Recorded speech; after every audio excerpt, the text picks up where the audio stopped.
Baik, Assalamualaikum warahmatullahi wabarakatuh.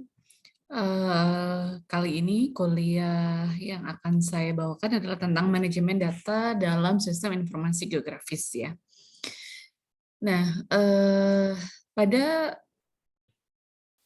kuliah pada materi ini kita akan lihat dulu bagaimana komponen sistem informasi geografis atau SIG.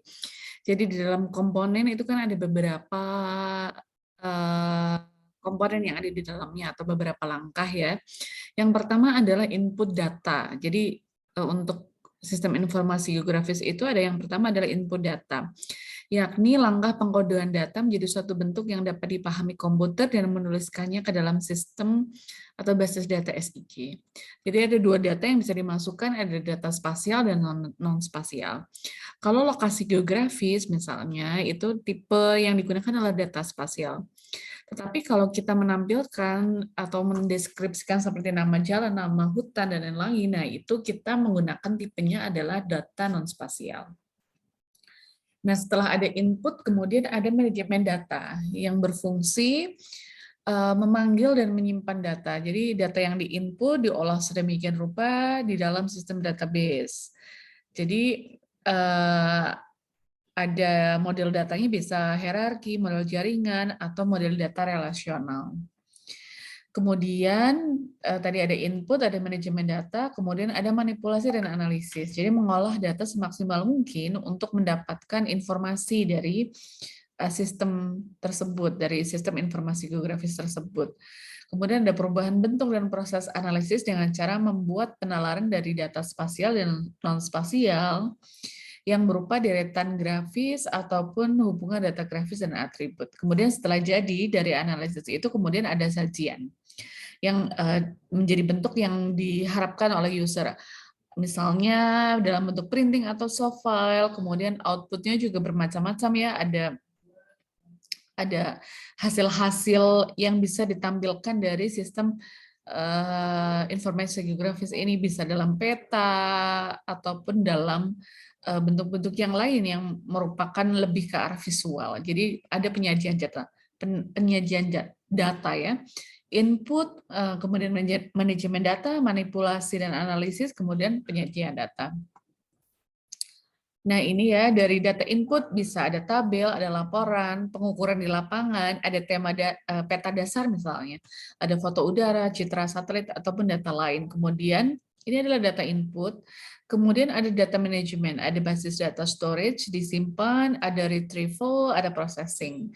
Kemudian dari analisis, data manipulation and analysis, kemudian ada outputnya. Outputnya bisa dalam bentuk tabel, dalam bentuk peta, laporan, baik printing ataupun soft copy. Jadi intinya ada pada skema ini ya, untuk bagaimana sistem itu berjalan.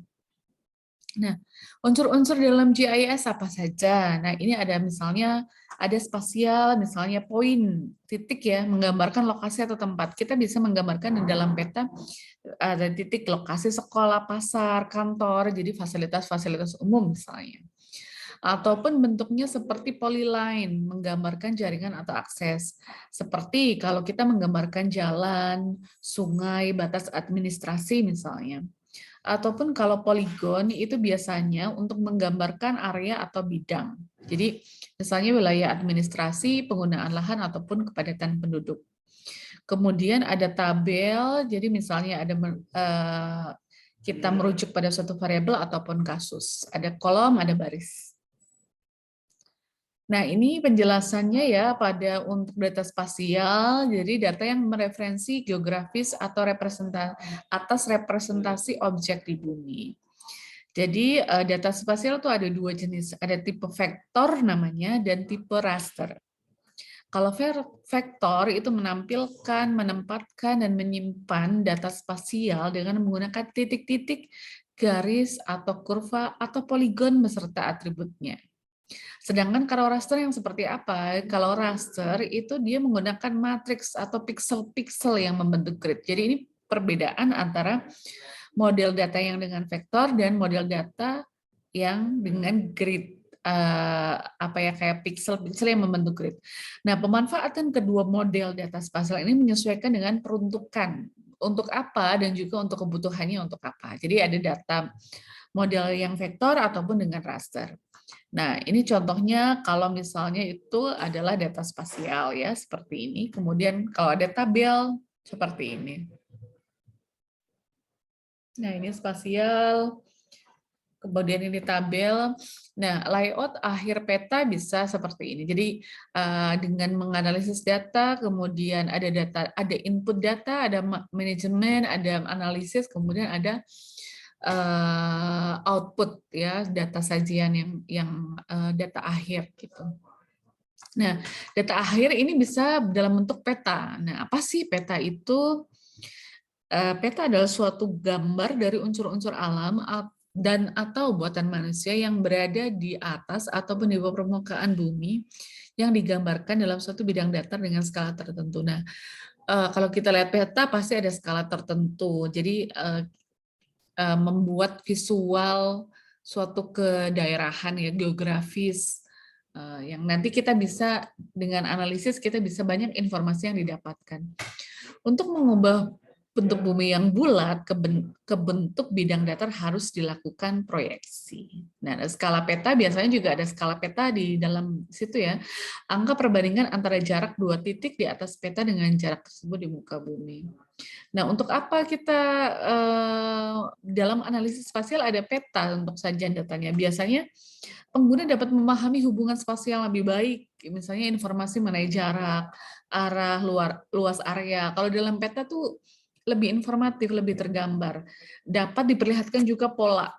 Misalnya ada kalau di EPID itu ada misalnya kasus-kasus yang tertinggi dalam beberapa kurun waktu terakhir, atau kalau mau di overlay dengan kepadatan penduduk, cakupan rumah sehat, itu kan bisa dapat dipahami juga hubungan ataupun relasi. Nah, ini sumber GIS bisa, kalau data raster bisa berupa image ya, format dari citra bumi, Google Earth, JPEG, kemudian hasil scan peta. Kemudian ada juga ya ketika kita misalnya ada penelitian yang menitik koordinat gitu. Itu bisa dengan menggunakan alat GPS. Kemudian ada lokasi-lokasi yang bisa kita lokasi yang bisa dititik dengan GPS itu. Nah, ini ya ada raster melakukan digitasi, kemudian ada vektor GIS. Baik itu misalnya dalam bentuk poin, polyline ya, ini sorry tipe dan ataupun poligon.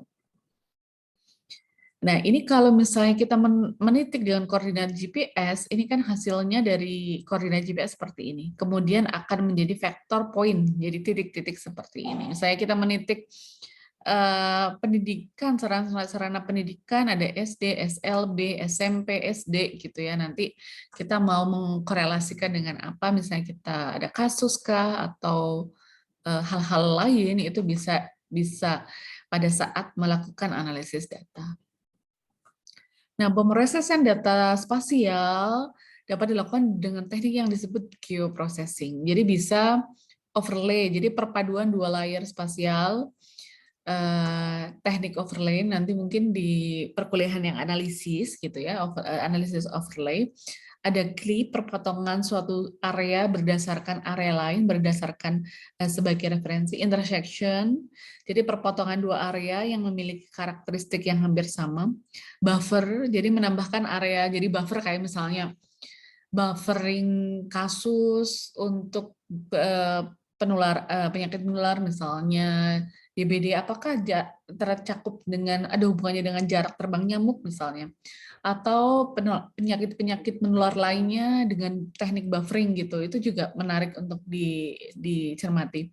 Ada query, seleksi data berdasarkan kriteria tertentu, union, penggabungan, merge, penggabungan dua data berbeda terhadap feature spasial, dissolve gitu ya.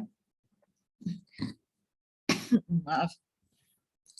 Dissolve ini adalah menggabungkan beberapa nilai berdasarkan pada beberapa atribut. Jadi biasanya pengelolaan, pemrosesan data spasial biasanya bergantung dengan model datanya. Jadi ini bisa bermacam-macam ya.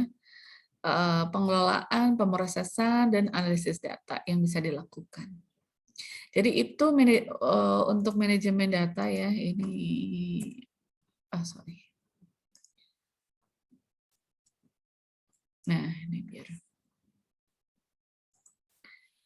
Begitu untuk materi dari manajemen data, pengenalan manajemen data dari SIG, mudah-mudahan dari sistem informasi geografis. Mudah-mudahan bisa menambah informasi dari pengenalan untuk pengantar spasial epidemiologi. Terima kasih. Assalamualaikum warahmatullahi wabarakatuh.